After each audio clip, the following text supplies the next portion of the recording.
마가복음 15장 1절에서 15절 말씀입니다.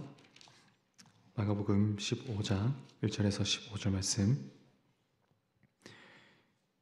교독하겠습니다. 새벽에 대제사장들이 즉시 장로들과 서기관들 곧 온 공회와 더불어 의논하고 예수를 결박하여 끌고 가서 빌라도에게 넘겨주니 내가 유대인의 왕이냐? 예수께서 대답하여 이르시되 내 말이 옳도다 하시매 대제사장들이 여러 가지로 고발하는지라 빌라도가 아무 대답도 없느냐? 그들이 얼마나 많은 것으로 너를 고발하는가 보라 하되 예수께서 다시 아무 말씀으로도 대답하지 아니하시니 빌라도가 놀랍게 여기더라. 명절이 되면 백성들이 요구하는 대로 죄수한 사람을 놓아주는 전례가 있더니 밀란을 꾸미고 그 밀란 중에 살인하고 체포된 자 중에 바라바라 하는 자가 있는지라. 우리가 나아가서 전례대로 하여 주기를 요구하는데 빌라도가 대답하여 이르되 너희는 내가 유대인의 왕을 너희에게 놓아주기를 원하느냐 하니 이는 그가 대제사장들이 시기로 예수를 넘겨준 줄 알미러라. 그러나 대제사장들이 무리를 충동하여 도리어 바라바를 놓아달라 하게 하니 빌라도가 또 대답하여 이르되 그러면 너희가 유대인의 왕이라는 일을 내가 어떻게 하랴. 그들이 다시 소리 지르되 그를 십자가에 못 박게 하소서. 빌라도가 이르되 어찌 미냐 무슨 악한 일을 하였느냐 하니 더욱 소리 지르되 십자가에 못 박게 하소서 하는지. 함께 읽겠습니다. 빌라도가 무리에게 만족을 주고자 하여 바라바는 놓아주고 예수는 채찍질하고 십자가에 못 박히게 넘겨주니라. 아멘. 유대인의 재판은 밤중에 진행되지 않았으므로 간밤에 예수님을 체포한 사람들은 다음날 동이 튼 새벽부터 공회로 모여서 예수님에 대한 재판을 진행했습니다. 하지만 자료에 의하면 당시 사내들인 공회에게 사형을 선고한 권한은 없어서, 물론 성전 모독의 경우는 예외여서 그것은 사형을 선고할 권한이 있었습니다. 여하튼 사내들인 공회에게는 그런 권한이 없어서 그들은 예수님을 로마 총독인 빌라도에게 보냈습니다. 빌라도는 알고 있었습니다. 예수님이 어떤 죄가 있어서가 아니라 대제사장을 위시한 당시 유대교 기득권층의 정치적 압력으로 인해 이곳에 오게 되었다는 것을요. 로마 총독 빌라도는 정작 그들이 말하는 예수님이 연루되었다고 하는 그 신성 모독이니 성전 모독이니 하는 그 죄명에는 크게 관심이 없었죠. 사내들인 공회는 예수님을 빌라도에게 넘기면서 예수님께서 정치적인 전복을 꿈꿨다는 혐의를 더 씌워야 했을 겁니다. 로마 총독 빌라도에게 예수님을 사형에 처할 수 있는 명분을 마련해 주기 위해서요. 그렇게 예수님은 빌라도의 앞에 섰습니다. 빌라도는 예수님께 묻습니다. 2절 빌라도가 묻되 내가 유대인의 왕이냐? 예수께서 대답하여 이르시되 내 말이 옳도다 하시매 내가 유대인의 왕이냐? 라는 질문에 예수님은 내 말이 옳다라고 대답하셨는데, 이 대답을 원어로 생각해 보면 훨씬 그 예수님의 대답이 담백하고 간명합니다. 내가 내 말이 옳다라기보다 원어를 지각하면 내가 그렇게 말했다라는 의미예요. 내가 유대인의 왕이냐? 내가 그렇게 말했다. 이 대답은 좀 생각해 볼 때가 있습니다. 예수님은 긍정도 부정도 하지 않으셨습니다.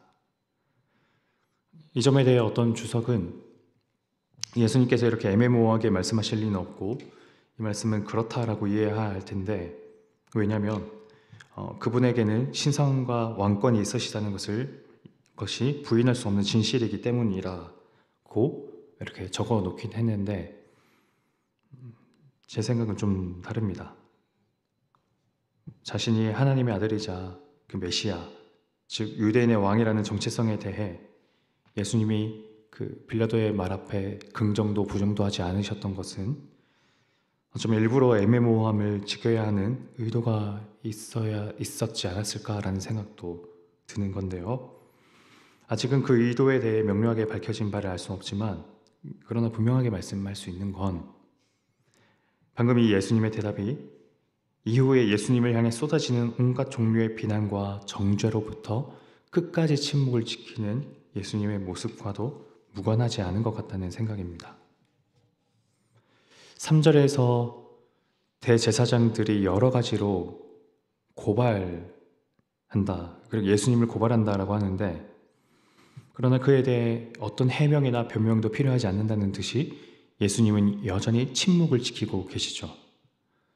이 침묵이 빌라도에게 생겨난 이유는 자신이 무죄라는 것을, 이 모든 것이 실은 명분 없는 정치적 공작이라는 것을 필사적으로 해명하고 설명해야 할 그때에 예수님은 도리어 침묵하셨기 때문입니다. 그래서 빌라도는 예수님께 묻기도 했습니다. 4절, 빌라도가 또 물어 이르되 아무 대답도 없느냐? 그들이 얼마나 많은 것으로 너를 고발하는가 보라 하되, 그러나 그에 대해 예수님은 또 이렇게 반응하시죠. 5절, 예수께서 다시 아무 말씀으로도 대답하지 아니하시니 빌라도가 놀랍게 여기더라. 어떤 말을 해도 결과가 변하지 않을 것만 같은 그런 결과라서 체념한 것은 아닐 겁니다. 그 체념이라는 것은 인간의 감정이죠. 여하튼 예수님이 어떤 해명도 하지 않자 빌라도는 그것을 의아해했습니다. 자신의 혐의를 소명하지 않고 끝까지 침묵을 지키고 있었고, 또 그렇게 되면 그 침묵으로 인해 예수님은 그 모든 혐의, 그것이 아무리 거짓이어도 그것으로부터 자유로울 수 없는 사람이 되어버리니까요. 그럼 오늘 본문에는 예수님의 침묵과 좀 대비되는 것이 있습니다. 군중들의 외침입니다. 예수님을 십자가에 못 박으라는 외침이요. 한 사람의 침묵, 그리고 많은 사람의 소란이 빌라도에게 동시에 주어졌을 때 빌라도가 택한 것은 군중들의 소란이었습니다. 그리고 그 선택은 빌라도 내면의 기울기를 고스란히 반영하고 있습니다. 겉으로 보기에 유약해 보이며 이제 곧 죽을 운명에 처하게 될 무력하고 나약한 그 한 개인 예수님보다 당장 자신의 잘못된 결정과 선택에 대해 소리칠 수 있으며 견제하며 자신의 안위를 위협할 수 있는 능력을 갖춘 군중들의 여론, 빌라도에게 가장 두려운 것은 바로 그 군중들의 여론이었으므로 그는 예수님이 아무런 죄가 없어도 예수님을 너무 쉽게 저버릴 수 있었습니다. 예수님은 무리가 아니라 한 사람이었고, 능력을 갖춘 사람이 아니라 무능력과 나약한 모습을 보이는 사람이라는 생각 때문이었겠죠. 이런 말씀들을 좀 전체적으로 생각하면서 오늘 저는 예수님의 태도에 대해 좀 생각해 봅니다. 자신에게 숱한 오해가 쏟아져도 그것에 대해 예수님은 어떤 해명이나 변명, 설명을 하지 않은 채 침묵하셨습니다. 마치 그 오해가 진실인 것처럼요. 그 침묵이 단순한 체념이 아닌 것은 바로 하나님께서는 예수님에게 모든 죄의 짐을 다 맡기셨고, 예수님은 바로 그 죄의 짐을 지기 위해 자신을 향해 쏟아지는 그 모든 오해를 거부하지 않고 남김없이 끌어안으셨습니다. 사랑 때문에 그런 거겠죠. 할 말이 없어서가 아니라 사랑이 말보다 더 앞서서 하고 싶은 말, 해명해야 하는 말들은 모두 사랑 뒤로 숨습니다. 이런 태도는 저희들이 좀 본받고 배워야 할 태도라 생각합니다. 사람이 사람에게 행할 수 있는 폭력 중에 하나는 물리적인 것 말고도 그 사람에 대해 잘못 요약하는 것이라 생각하는데, 예수님은 그 숱한 오해까지도 사랑이라는 마음으로 제 것으로 끌어안으셨죠. 해명보다 사랑을 선택하는 마음. 그런가 하면 저는 빌라도의 태도에서도 좀 한 가지 생각합니다. 진실이 자신의 눈앞에 다가왔을 때 그는 진실 앞에 겸허한 태도로 그 진실을 더 알아보지려 하지 않고 도리어 그것을 덮어버렸습니다. 진실과 대면하지 않은 채 자기 안위를 더 붙잡았던 거죠. 사실 소란스러운 것은 군중들의 시끄러운 외침보다, 그것도 있긴 하겠지만 빌라도 내면이 가장 소란스럽지 않았을까 생각합니다. 그의 눈에 보이는 것은 눈앞에 보이는 그 예수님만이 아니라 그 너머의 무수한 무리들의 요구와 또 그에 걸맞는 명분 만들기였으니까요. 그렇게 나의 욕망에 집중할수록 마음은 시끄러워지고 소란스러워지며 모든 것이 우유부단해집니다. 그런 그가 자신 앞에 침묵하시는 예수님을 어떻게 생각했을까 문득 궁금해지기도 합니다. 자기 안위를 보존하기 위해 적극적으로 해명하려고도 하지 않는 그분. 생명이 걸린 일인데도 초조해하거나 불안해하지 않는 모습. 예수님과 빌라도, 하늘의 하나님과 당시 가장 강대국이었던 로마의 총독. 빌라도는 예수님의 침묵을 마주 보면서 하나님의 신성을 경험했을지도 모릅니다.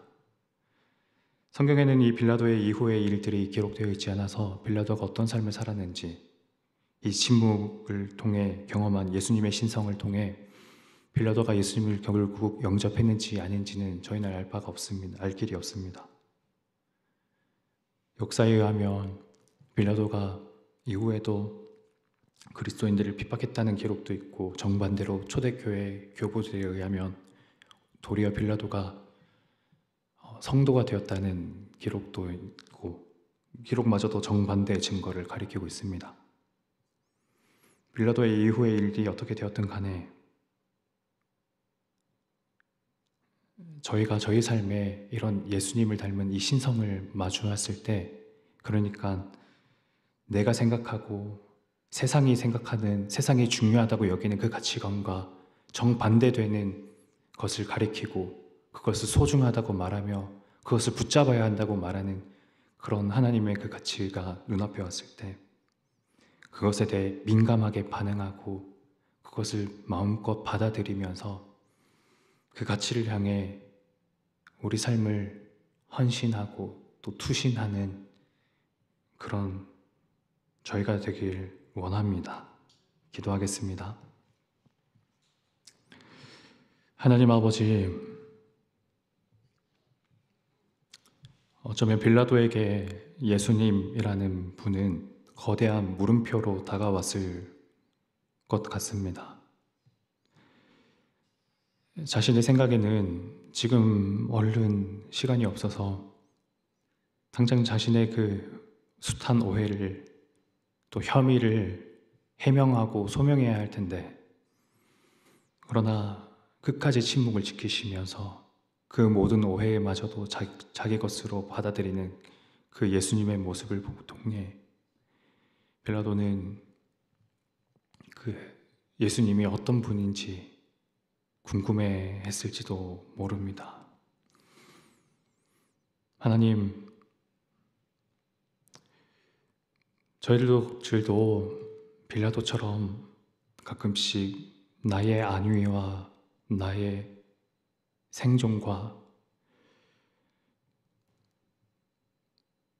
나의 안정을 보존하기 위해 그 모든 것들을 다 내려놓고 그것만을 가장 높은 가치로 여길 때가 있는데, 하나님, 그럴 때 나의 안위보다 더 소중한 게 있다, 그건 바로 사랑하는 것이다 라고 알려주는 그 예수님을 마주하면서 그 예수님의 그 말씀처럼 사랑을 선택하고 나보다 남을 더 바라보며 나의 잘됨보다 타인의 성공과 성장과 성숙을 기원하는 그런 저희들 될 수 있도록, 그렇게 해서 예수님이라는 그 신성이 자기 눈앞에 왔을 때 그것을 통해 자신을 발견하고 또 자신을 고치고 또 성장하는 그런 계기로 삼을 수 있도록 주님 저희들을 붙잡아 주옵소서. 예수님 이름으로 기도드립니다. 아멘. 두 가지 기도 제목 놓고 좀 기도하면 좋겠습니다. 세상이 중요하다고 여기는 그 가치관들에 모두 저항하면서 예수님이 저희들에게 알려주신 그 가치관, 사랑, 그 사랑을 붙잡는 저희가 되기를 원합니다. 끝까지 남을 사랑하고 또 사랑하며 그 나의 중심의 자리에 나보다 사랑을 더 놓겠습니다 라는 마음으로 이렇게 기도해 주시고, 또 우리 가족과 우리가 관계 맺고 있고 연결된 모든 지체들과 성도님들 또 가족을 떠올리면서 함께 그 사랑을 실천하며 기도하며 나아가겠습니다.